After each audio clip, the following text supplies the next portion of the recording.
Welcome to my new home. This is my little place in Monte Mayor resort, which is in the hills of Benahavis. Just to tell you about this place really and how we came across it, because I'm sure some of you have already followed my progress and the ups and downs over the last few months. So we moved in here about 2.5 months ago, I think now. And we had an apartment in Los Flamingos Golf Resort, which we've been in for 9 years. We're really happy there. Fabulous place. And we had no real intention of moving until, of course, Uncle COVID came along and hit us all with, well, if not the disease, then certainly a new perspective on life. I was trying to run 2 businesses from my kitchen table in my apartment. It wasn't really working out very well. And so we were looking for a bit more space, a bit more land. And, you know, it was a bit of a challenge for us because we had a really, well, pretty much non-existent mortgage with our apartment. So we have no real financial kind of stresses. But we decided to look for something, see if we could find something that would do us for the next 10 years or so. We also, you know, we'd never had a property here in Spain with our own pool, which we wanted. We wanted to kind of try it out and see if we liked it, which we do. So yeah, you know, look, there's just the 2 of us. We didn't need a house this size, but we came across it. We came across it at a really good price. Then we lost it because we wanted to complete 12 months down the line when we had a bit more cash in our pockets, and the owner, quite rightly, didn't want that to happen. So he accepted an offer from another client, which was really upsetting. But we were behind the market basically. We weren't in a position, or we weren't in a stronger position to buy this as we had hoped. And that's what I say to all my clients. I just wasn't following my own advice. You know, I was saying, look, if you go for a bargain, make sure you're in a position where you can take it there and then. Otherwise, somebody will come in and do it. And somebody did come in and do it. And then we looked at other options. We looked at other houses. We looked at plot and build.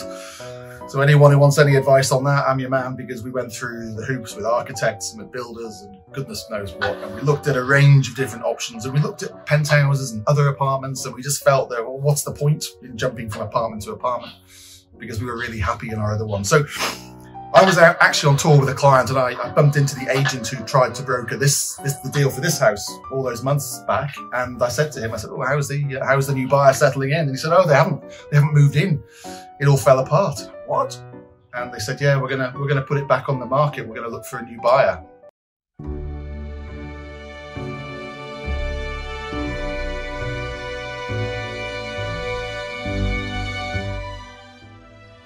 And I was like, "Hello." I'm still here. So we went for it basically. We brokered a deal. We put our apartment in Los Flamingos on the market, and we sold it within 24 hours over the phone, which was fantastic. That took the pressure off. Then we got the property here valued by the bank, so we get a mortgage, and the bank valued it 300,000. I think, yeah, 300,000 more than we were paying. That gave the bank a lot of confidence in lending us the money. It gave us a lot of confidence in buying the place. We've added, well, we think we've added value to it even after that. We've put in we've redecorated, we've painted inside and out. We've added a few things. We've added a heat pump for the pool. We've transformed a lot of the property. So we think we've added more value to it as well. So we're treating it as a little bit of a pension pot. So hopefully we can take some equity out of this in 10 or 15 years if we get that far. And when we can't do the stairs, and then we'll end up in a little flat again, maybe down by the beach in San Pedro. And so yeah, we're looking at this as a bit of a pension and a bit of an investment opportunity, as well as a truly fantastic place to live. And I was nervous about coming up into the hills. You know, Monte Mayor is a little stretch away from the action, but it's becoming a really popular place to be. There's 14 houses under development in this area. You wouldn't know it because it's so vast. And Monte Mayor used to be a golf resort. So the area behind me in that valley used to be golf course. And there's rumours that it might come back, and one thing or another. So look, it's a lovely place to be. Yes, it's probably not for everyone in terms of if you've got young kids and you're having to ferry them up and down the hill to football and golf and ballet or whatever. It's going to be a bit of an ordeal, I'll be honest with you. But once you're here, I mean, I get nervous now going down to the coast. I can't wait to head back up the hill and head home. But yeah, so there is still value out there. It's finding it.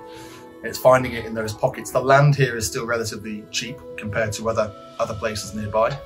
You have Marbella Club Golf Resorts just literally behind that hill there, which is beautiful, very 5-star, and it has a lovely little clubhouse where you can have lunch and have coffee, and it feels like a bit of a kind of safari lodge overlooking the lake. It's very pleasant. And then you're literally, I mean, we're 10 minutes away from Los Flamingos, which is where we used to live, another 10 minutes down to the coast. So 20 minutes and we're there. We have 24-hour security here, so it's very safe. And we have wild boar and deer and stuff. So anyone who likes a bit of nature, wildlife, this is fantastic. I mean, there's all sorts of birds flying around. I don't even know what they are, but people tell me it's like a nature reserve. So yeah, we're very fortunate to be here, but we came here in a really roundabout way. We thought we'd lost it. We were getting a bit deflated. And you know, that's me in the business, knowing what's going on, who to contact and stuff like that. Agents were poor, in my opinion, most of them. I felt I was being played a little bit, but you know, so the whole experience wasn't without its problems, but we got there in the end. But we had to push it, we had to drive it, we had to make sure it happened. And we just said to each other one night, look, let's just do this and let's somehow make it happen so that the vendor's happy, and we did. So we're really absolutely delighted to call this place home. I'll be doing a few more videos from this location because it's quite inspiring, actually. I mean, this is such an amazing view.